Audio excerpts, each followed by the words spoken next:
Hello again. So I will now give a short presentation about the ownership and control assessment. In fact, it integrates a little bit also the experience we had with this during the first two Horizon Europe space calls. So we have prepared this presentation together with Mats Lundqvist from DigiDefis. And maybe just to say that it is not only targeting the submission, but it also explains a little bit how the process develops over time up to the end of the grant preparation. Because indeed there are aspects that it is important that the applicants are aware of right from the start. Next slide, please. So this stems from the Article 22.5, which is about restricting the participation to the call. So this applies to specific work program topics. We saw them before. We're talking about the access to space topics. We're talking about quantum and the critical space technologies. So first of all, there is a restriction regarding the eligibility and the participation. So indeed, it says that this is an example what you see on the screen from one of the access to space calls, where it says that participation is limited to legal entities established in member states, Norway, Iceland, and for the UK, there are certain conditions that apply and that need to be fulfilled on the date of the opening of this topic for submission, which is quite soon. Um, this, of course, it's not exactly the same in all the topic. As I say, this is an example. For instance, in the critical space technologies topic 0172, the UK is not listed in the for the, let's say, possible participation of the entities. Let's go to the next slide. So whenever this restriction in the participation applies, this year, for all the topics, there's a second bit there that applies to ownership and control. Last year, this was not applicable to the case of critical space technologies. This year, it also applies to that topic. So what it says there, this is a long text that you see on the screen, but maybe let's focus on the part in bold. So here, what it says is that entities that are established in an eligible country, as listed before, but which are directly or indirectly controlled by a non-eligible country or an entity by a non-eligible country, may not participate in the action unless, and that's the condition, it can be demonstrated by guarantees that are provided by their country of establishment that their participation would not negatively impact the union's strategic assets, interest, autonomy, or security. And then there are certain measures that need to be put in place for these guarantees that are explained very well in the work program text. And so the word really there to emphasize is that specific measures are expected to be put in place. So let's go to the next slide. Yeah, all I'm explaining in this short intervention is available on the guidance document that is available on the portal, on the funding and tenders portal, and in fact, it explains very clearly all the different steps of the process. So this is, let's say, the information is in fact all included in that document. Let's go to the next slide. So let's start with ownership and control at proposal submission. So there is a template. In fact, this is a link to the proposal template. It's the ownership and control declaration template, which says that all the entities, all the participants must fill out this template, this form. This includes beneficiaries, affiliated entities, subcontractors, and associated partners. Of course, in the case of subcontractors, it applies to pre-identified subcontractors. All these declarations must be assembled by the coordinator and uploaded on the submission system together with the proposal. Now, who is exempted from this? Only entities that are validated by the Central Validation Service as public bodies. So these entities are considered controlled by their own country, so they do not need to fill in the form. So be careful because, of course, the entity to be exempted needs to be validated as a public body. This is an important, perhaps, clarification. We don't need at this stage supporting documents. This will be requested later on, so we will see that a bit later. And it's also important to note that basically, since ownership control situation can change, it's a dynamic, let's say, situation. The supporting document, so this declaration reflects the current situation in time when this document is filled in. Next slide. So this declaration actually is a declaration that says, are you owned? Are you controlled? So in the case of the evaluation, this is, let's say, this does not make a difference. The proposal is evaluated as such. So the fact that somebody, some entity may declare ownership and control, for instance, does not make any difference at the time of the proposal evaluation. So proposal is evaluated as it is with all the participants. Let's go now to the next slide and understand a little bit what is happening after, because everything needs to be understood, let's say, in a series to understand the possible impact of this situation. So once the proposal gets successfully evaluated and enters into grant preparation, then there is an assessment going on. This is happening by the central validation services of the European Commission. So there is a document upload. There is a request, in fact, to upload supporting documents. And indeed, additional evidence may be requested, and this can take several iterations in case of open questions about the status of ownership control. Next slide, please. Now, in this process, during grant preparation, I repeat, entities without any possible issues identified are, let's say, cleared. In case there are entities with possible issues that are identified by this assessment, um, these entities may not participate in the action. So I'm repeating what is written in the work program there under the eligibility conditions, unless it can be demonstrated by means of guarantees provided by their eligible country of establishment that their participation to the action would not negatively impact the union's autonomy, security, and strategic interests. So let's go to the next slide and get into the guarantees now. So these guarantees are provided by each participant using the same declaration template that was in fact used for the proposal submission. Okay, for the first declaration, there is another page dedicated to these guarantees. Now, these guarantees are assessed first by the EC services during the grant preparation. Now, there's a statement also in the guidance document, which is also important. It is to speed up all this procedure. If an eligible country control is already known at proposal submission, there's a strong advice to already prepare these guarantees as part of your proposal in order to anticipate the different steps. Otherwise, as I explained, this would come at the time of the grant preparation. The guarantees assessment is done by the EC services, and then the EC is contacting the national authorities of your country of establishment.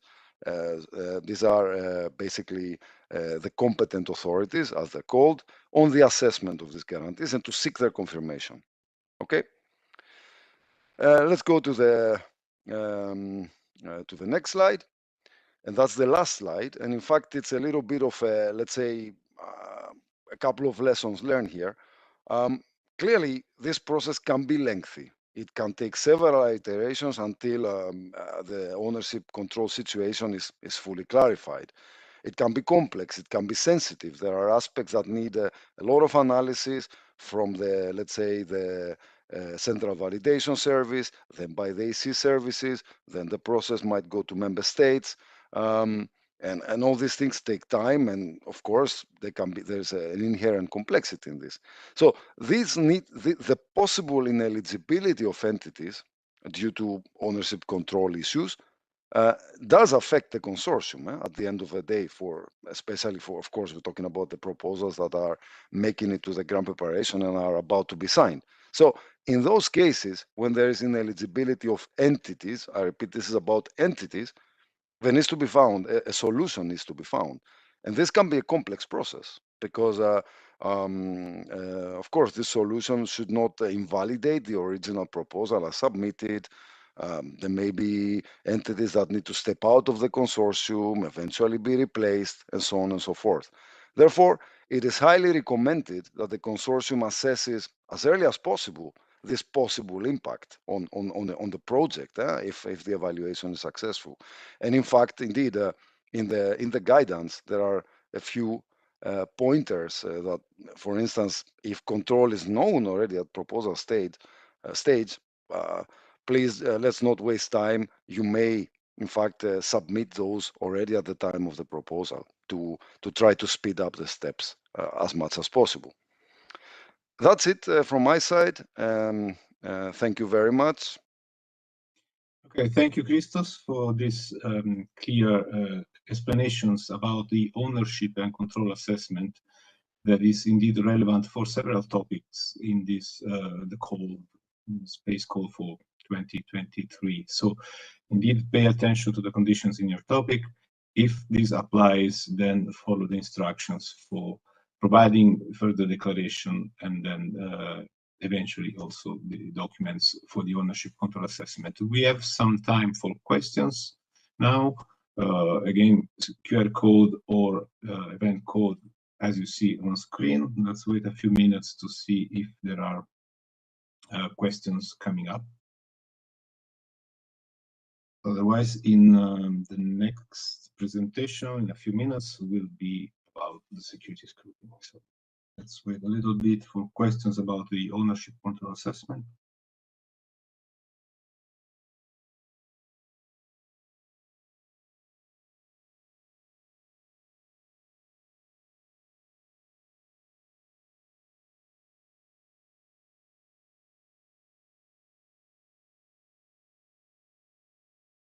Okay. Still have a couple of minutes. In the meantime, I will switch to the next presentation.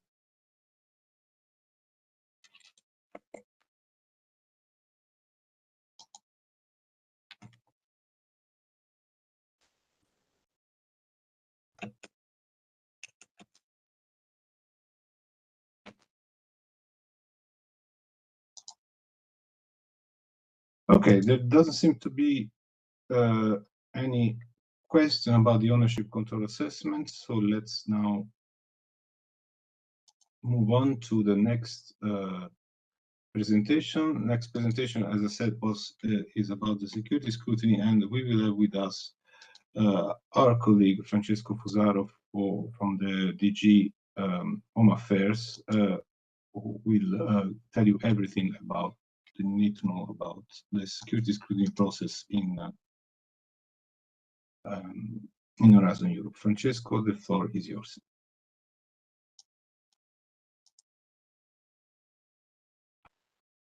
In DG Home. Hello, good afternoon. This is Francesco Fusaro. I work for DG Home in the European Commission.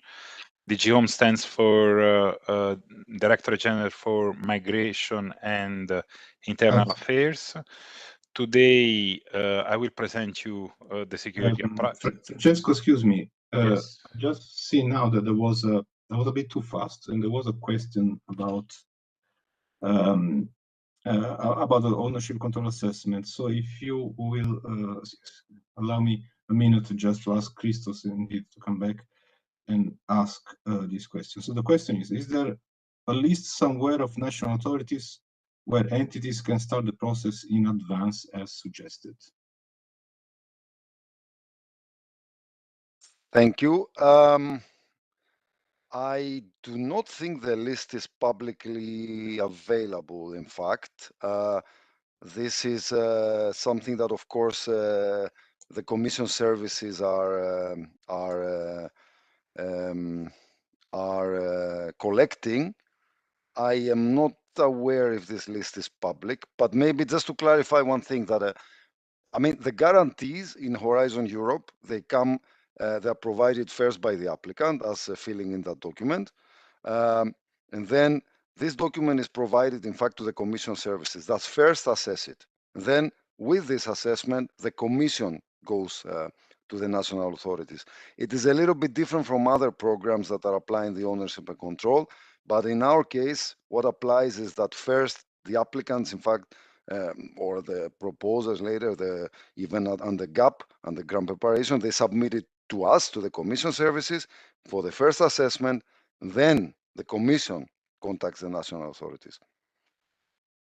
Okay, thank you, Christos. I think this answers also the second question, which is which are the authorities that could act as guarantees? These are authorities nominated indeed by member states in coordination with the Commission. But in any case, as I said, as you said, Massimo, the answer is embedded there in the first question.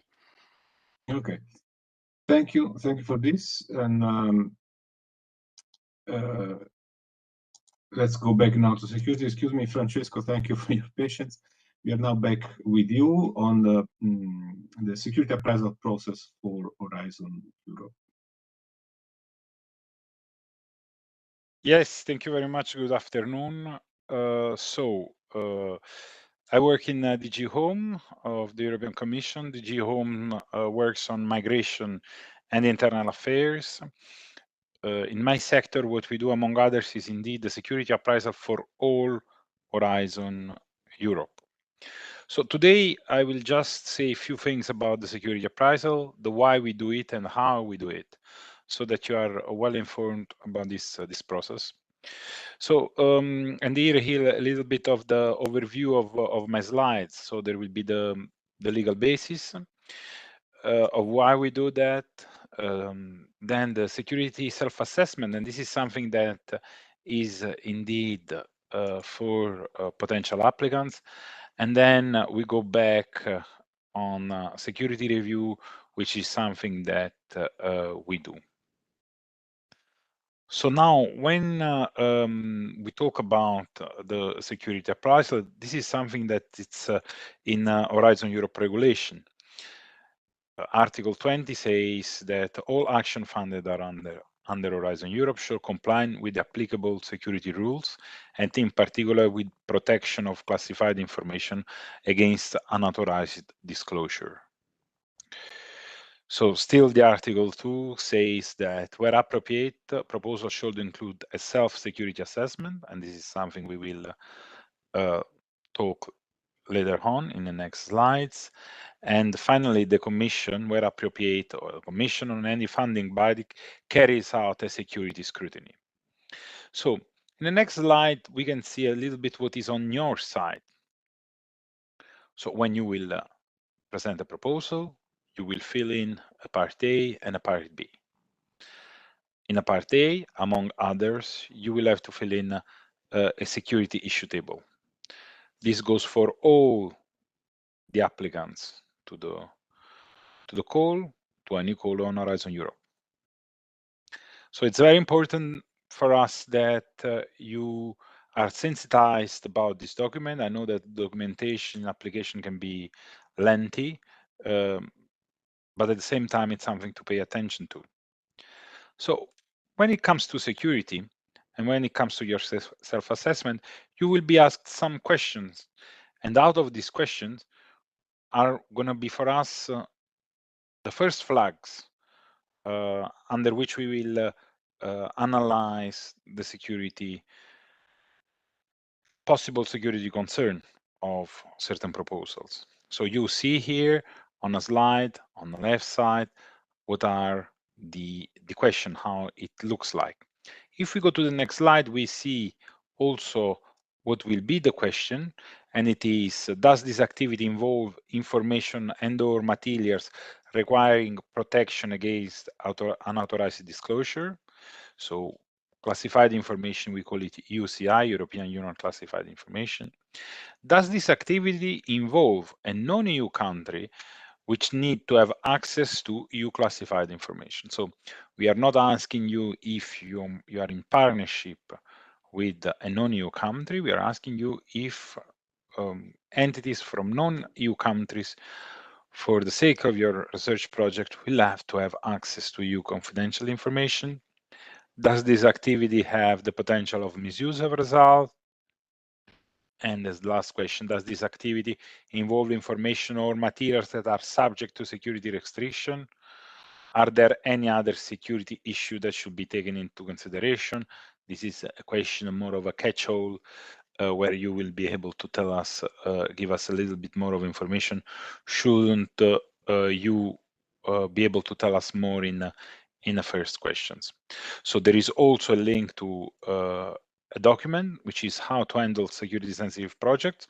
This is a guide also for applicants where you will see where we see that there are security concerns, and this will help you to guide through fill in this part in your application. If we go in the next slide, please, you might see that ahead of this event, we also have published a tweet from EU Home Affairs account. This, I believe, has also been taken on and retweeted by accounts of other entities of the European institution. Well, basically, we say and we give a link on a video on the security appraisal. You can see still, you will most probably receive the presentation. You can see the full length video either on website, on our website, or on YouTube. So you will hear even more about, in particular, how to fill in Part A. So if we go to the next slide, I a little bit move away from the Part A, and I will focus on what is a Part B. Now, do not be afraid. This does not necessarily concern all. While Part A concerns all, the Part B would concern those topics that in the work program have been flagged as security sensitive. These include quantum communication technologies for space system. So in that specific case, you will see and you will have not only to fill in Part A, but also fill in a security section in Part B. In this security section, there will be additional question. And this question will ask you, for example, what is the background of classified information, classified background information that you will have access to, classified foreground table. It will ask you a little bit more of information to help us to analyze the security concern in your proposal. Also here, there is additional clarification on guidelines. So you will see that for who wants to go a little bit more into the detail, there are here reference to something that quite often happens, which is the creation of a project security officer. That is the person that helps in the working with the classified information, and at the same time the security advisory board, that is also a board that sensitized and sensitized the research on the aspects of security. Now, I want to make clear this Part B, it's mandatory for the quantum communication technology for space system.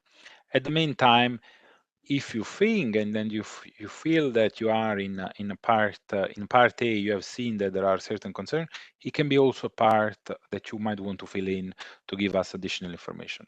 Why you want to give us this additional information? It is because on a basis of information, we will look into the proposal. Now, maybe we go to the next slide. So here you will see the reference document and when where the Part B is. If you still can go on the next slide. Yes, so now when we talk about projects, another things and proposal for project, another thing we would like you might want to do is the following. There might be some, it's not a full project that is going to be classified. It is very rarely this. There are certain concern for some deliverables in most of the cases. So if in Part A or in Part A and Part B, you identify clearly what are the area that could more have a security concern and for which there are elements related to the classification of information you might want to take into consideration when you also fill in the list of deliverables in part B. So this is something that you will have to do, and there is I have here a screenshot of our what you will have in your application, and when there is a dissemination level of deliverables, this can be public, this can be sensitive, so limited under the condition of the grant agreement, or it can even be classified. So here already you see certain elements of the restriction, which it can be EU restricted, confidential, or classified as a secret. Still, you might want to consider this not classified but sensitive for security reason. So I'm focusing on security reason, not on intellectual property reason, for example. So you might want to highlight this and then give us additional explanation. I go to the next step, so I speed it up a bit. So why you want to give us all this information? It is because then on our side we carry on a security review. So we only will do this for the proposal that are above a threshold and that can be funded. We will not do this for all the proposal.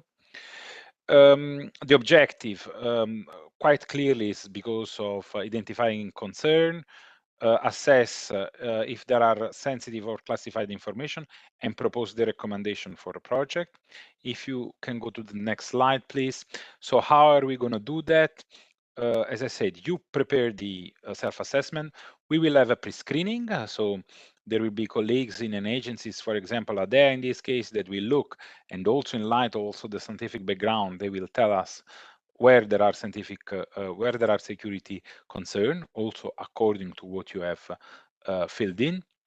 And then on our side, this will be arrived to DG Home. We are not going to look at the scientific part. We are only going to look at the security. And we will do a security screening with our own officers. And still, if we think that this is something that can raise security concern, we call for a security scrutiny. Who comes in this security scrutiny? We call the representative of member states that are delegated to do this job. At the beginning of the Horizon Europe, we have asked member states administration to nominate experts in security and classified information, and then we will contact these experts, and there will be an additional evaluation from a security point of view. Of course, there will be experts from those member states that participate in the proposal. Next one, please. What can be the result? And here we are at the end of my presentation. So either there are no security concern, or we might want to give a recommendation. This recommendation will have to be taken on before the signature of the grant agreement. So some might concern the level of dissemination, we have talked about it, or the establishment of a security advisory board, or appointment indeed of a project officer in the moment of which there are classified information. Proposal can also be declared by the colleagues that are nominated by member states too sensitive to be funded. So this has never happened so far, but please bear in mind that this security, it's very important. We adopt the approach of security first. We do it in cooperation with the security authority of member states. So this is something that it's very highly ranked in what we do, and it's very important for us. And maybe here I go to the last slides where you will see the reference. Would you ever be interested in knowing more? Here there are some of the guidelines that might be useful for you, or the templates. So I thank you for your attention. There is also a functional mailbox to which you might want to be send us information. As I said, there is a video to sensitize also to the security appraisal, and that's all from my side. Thank you very much. Thank you, Francesco. Thank you for this detailed information about the security appraisal. We have time maybe for one question. Again, the QR code is there. So there is a certain delay between, in fact, us presenting this and the streaming. So we will wait a couple of minutes before putting on the next question. So let's see if there are the next presentation. So let's see if there are other questions. And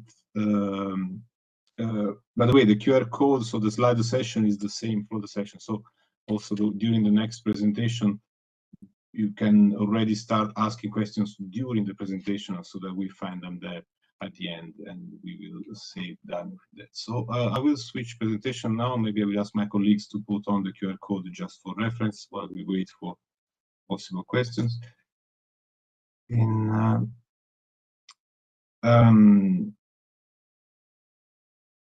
Okay.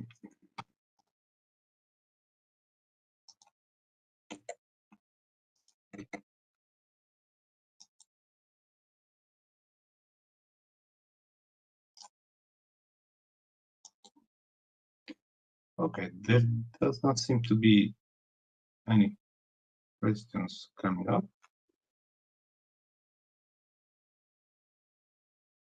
If not, then we can proceed with the last presentation of the day. Thank you again, Francesco. If indeed, if you have questions, you can send them indeed to the functional mailbox that was the email address that was shown before. Okay, the next presentation is from Stella Kachova from the European Innovation Council, from Program Officer for Space at ESMEA. And she will give us a presentation on European Innovation Council funding opportunities for SMEs and startups. I'm putting on the slides, and please, Stella, the floor is yours.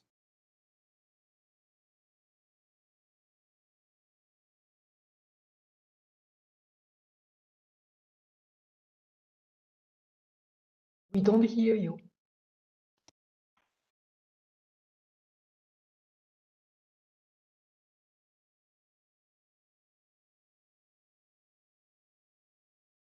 Stella, there may be a problem with your microphone, maybe?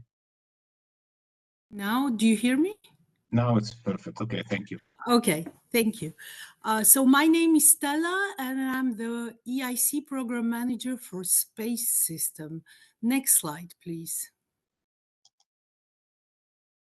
The EIC is the third pillar of Horizon Europe, and we actually invest in high-risk innovations.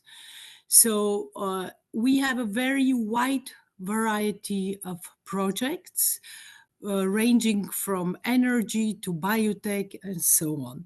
We invest in disruptive innovation. Next slide, please.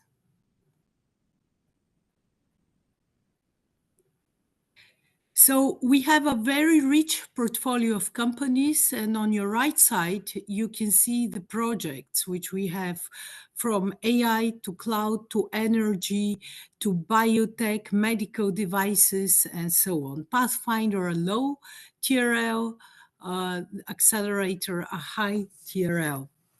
As you can see, actually, just recently, we adopted our third work program, but we have a very rich portfolio of projects with already 12 unicorns and 112 centers companies.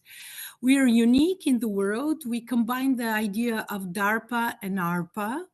And one of the good news is 20% of our funding is for women led by companies under Accelerator and 30 in Pathfinder. We just adopted our third work program last week on Thursday, which is 1.6 billion euros. And we have two space challenges, one for Pathfinder and one for Accelerator. Next slide, please.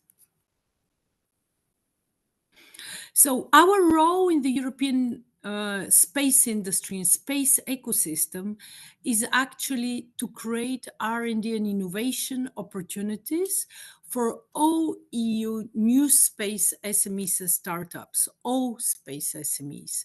And we actually fund game-changing innovations and disruptive high-risk ideas through our programs Pathfinder, for these ideas and concepts, transition, reaching proof of concept, and acceleration with our accelerator program. Next slide, please. So our program every year our work program is organized in two ways. One is the open, bottom-up, where you can propose all kinds of out-of-the-box, innovative, game-changing ideas. And their consortium gets funding up to 3 million. And then the other one is the top-down with the space challenge. So one of the tasks which the program manager has is to propose topics for the challenges they're responsible for. In my case, it is the space challenges. And there the consortiums get up to 4 million funding. So Pathfinder, the predecessor of the Pathfinder program was the Future Emerging Technologies, the FET one. Then after you finish your Pathfinder project, and there it could be several years, the partners could be 7, 8 partners, you have the right to qualify for the transition program. And under the transition program, we also accept projects under the ERC, which come from the ERC too. And there you could be either consortium or a single entity, and you get a grant of up to 2.5. And the idea is to reach a proof of concept, to validation, but also already to start looking at the business and market readiness. And then the third one, which is one of the most popular ones, let's say, is the accelerator one, where it's for individual SMEs and startups. And I believe that in the space ecosystem, we're probably one of the few programs which exists. It's for individual SMEs, and we funded companies like D-Orbit, ISANE, Eurosat, and others which have already grown a few years ago. And the idea is to develop, to scale up, and your disruptive innovations, actually to commercialize it. And there you have a grant of 2.5. And also equity investment up to 15 million or above. So don't forget that you can also apply for above if it's well justified. Now, the role of the program manager is actually to overlook these 3 programs and to put together and manage a portfolio of projects through proactive management activities. Also, our EIC beneficiaries get access to business acceleration services, coaches, boot camps, support in proposal preparation, and so on. So this is just an example of the programs we have. Next slide, please. So what are the space challenges for work program 2023? So we have for the EIC Pathfinder 1, it's for in-space solar energy harvesting for innovative space applications. So don't forget that Pathfinder is TRL 1 to TRL 4. So it's completely innovative. There we'll be looking at scalable solutions for photovoltaic, onboard photovoltaic cells, for in-orbit efficient solar energy collection and storage, conversion of harvested energy, efficient wireless and secure power transmission, and of course, innovative green propulsion solutions. So this is, and the budget allocated for Pathfinder is around 30 million. And then the other one is the accelerator one, which is for customer-driven, innovative space technologies and services. And this topic is for completely looking, and as you know very well, that current satellites cannot be serviced. There is a lot of debris, but it's looking at inspecting spacecraft, augmenting for in-orbit satellite servicing, active debris removal, developing autonomous in-space collision avoidance capabilities, self-assembly of spacecraft, but also collecting and recycling space debris, and probably having also the possibility to have microgravity platforms or flying experiments and developing or scaling up disruptive innovations in our different areas like SSA, in-space logistic, Earth observation, NAV, and SATCOM. If there is, and that's 65 5 million euros. By the way, don't forget that our program is also organized. So if there are projects which are interested for Earth observation or navigation or SATCOM, you can always also propose innovative solutions in the open, not on only the space challenges. So we are very diverse. Next slide, please. So I'm doing an information day on the 26th of January 2023, starting from 10 o'clock. This is the email. Please feel free to register. And after that, I will put the emails also inside. There is the EIC impact report, which just got published, and the link to the EIC Pathfinder program, which was just adopted on Thursday. And there is the EU prize for women innovators. So among you, women innovators, please be brave to apply. Thank you very much for your attention and for the invitation, Massimo. Okay, thank you, Stella. Thank you. So with this, this was the last session for today, and I'm afraid there is no time for questions, but okay, I'm sure there will be plenty at your information space day in January. Now, with this, as I said, we concluded this morning session on Cluster 4. I would like to thank all my colleagues that contributed to this information day, all the speakers, but also the technical support that we have to hold this online session. If you have further questions, you know where to find us, and we will be happy to answer them. So there is a lunch break now, and then we continue at 2 o'clock with Cluster 3 and Cluster 4. So thank you again, everyone, for your attention, and I wish you good luck with the proposals that you will submit to our course. Thank you again.